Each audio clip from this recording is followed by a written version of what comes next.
वो अगर तुम बलात्कारी हो, बेशरम हो, बेहुदा हो, बेगैरत हो, बेहया हो तो मुबारक हो। ब वाली पार्टी के लिए भी तुम लोग एलिजिबल हो। कानून इतना अंधा हो गया भाई साहब कि उसको इंसाफ भी नहीं दिख रहा। मैं कहती हूँ राष्ट्रवादी चश्मा उतारो और लेंस कार्ड से नजर का मंगवा लो, शायद सही गलत में फर्क दिख जाए। चुल्लू भर पानी में नहीं कहूंगी, जिस कीचड़ के अंदर भाजपा का कमल खिल रहा है ना, थोड़ी भी शर्म बची हो तो उस कीचड़ में डूब मरिए। ये दर्द में कहे बिना नहीं रह सकता, और वो है किसी न किसी कारण से हमारे अंदर एक ऐसी विकृति आई है, हमारी बोलचाल में, हमारे व्यवहार में, हमारे कुछ शब्दों में, हम नारी का अपमान करते हैं।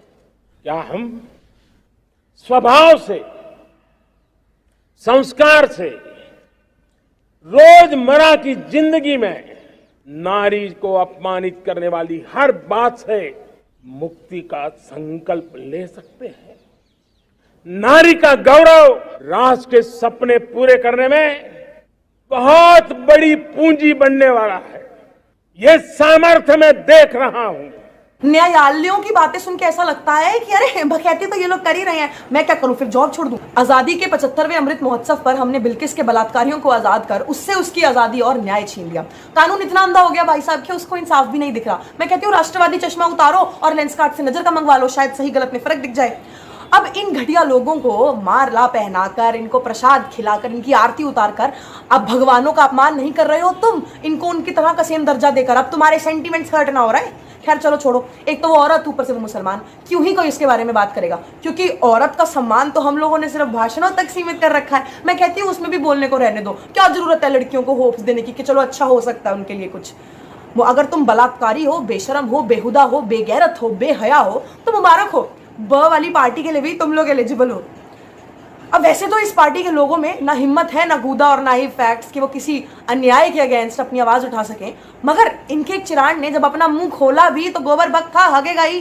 तो उसने ये कहा कि देखिए भाई साहब, ये जो लोग थे ये ब्राह्मण लोग थे, तो अब पता नहीं इन्होंने गलती करी होगी कि नहीं की होगी, तो मतलब संस्कार तो इनके अच्छे थे तो इनको जाना। उत्कार की जो कार्यवाही है, उसके फैमिली के मेंबर के जो कोई एक्टिविटी है वो बहुत अच्छी थी। ब्राह्मण लोग थे और वैसे भी ब्राह्मण के जो कुछ है उसके संस्कार भी बड़ा अच्छा था।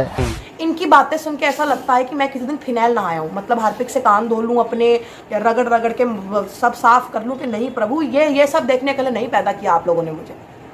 अगर एक 5 महीने की गर्भवती महिला का बलात्कार और उसकी 3 साल के बच्चे की हत्या करना संस्कार है तो आग लगा दो अपने ब्राह्मणवाद को। नहीं मतलब तब तुम्हारा उच्चतम जाति वाला वो कहाँ गया कि भाई साहब हम नीची जाति को हाथ नहीं लगाएंगे।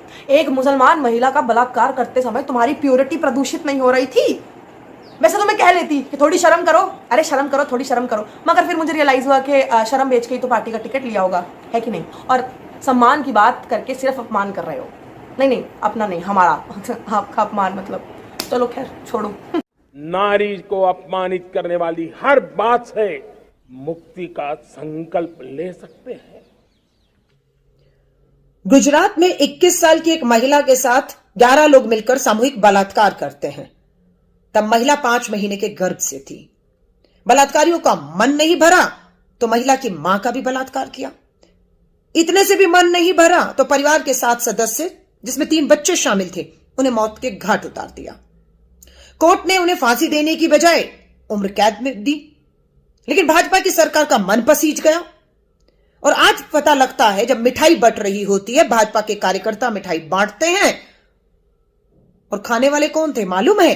यही 11 सामूहिक बलात्कार और हत्या के दोषी, जिन्हें भाजपा की गुजरात सरकार ने रिहा किया है। भाजपा के कार्यकर्ता मिठाई बांट रहे थे और वो खा रहे थे। ये पहली बार नहीं हुआ। जम्मू के कठुआ में 8 साल की बेटी का बलात्कार होता है तो ये भाजपाई बलात्कारियों के समर्थन में वहां पर जुलूस निकालते हैं। उत्तर प्रदेश के उन्नाव में इन्हीं का विधायक बलात्कार करता है और पूरी भाजपा से बचाने की कोशिश करती रहती है। यही हाथरस में होता है। खोखले भाषण कब तक प्रधानमंत्री जी आपके इस देश की आधी आबादी सुनती रहेगी कि आप वहां से तो कहते हैं बहुत हुआ महिलाओं पर वार, बेटी बचाओ, और यहां पर आप बलात्कारियों को एक के बाद एक बचाने का, संरक्षण देने का आपका काम आपकी सरकारें कर रही हैं। आप कहते हैं केंद्र की सरकार क्या कर सकती है, यह गुजरात की सरकार का फैसला है। किसे मूर्ख बना रहे हैं? किसकी सरकार है केंद्र में, किसकी सरकार है भाजपा के गुजरात में? चुल्लू भर पानी में नहीं कहूंगी, जिस कीचड़ के अंदर भाजपा का कमल खिल रहा है ना, थोड़ी भी शर्म बची हो तो उस कीचड़ में डूब मरिए। आज देश की आधी आबादी देख रही है, हर भाई देखे, हर बेटी का पिता देखे कि कैसे सरकार को आप वोट देते हैं, जो सरकार सामूहिक बलात्कार करने वाले हमारी बेटियों और बहनों को इस तरीके से नोचने वालों को बाइज्जत बरी कर देती है, और इतना ही नहीं, मिठाई और लड्डू बांटती, खाती और खिलाती है।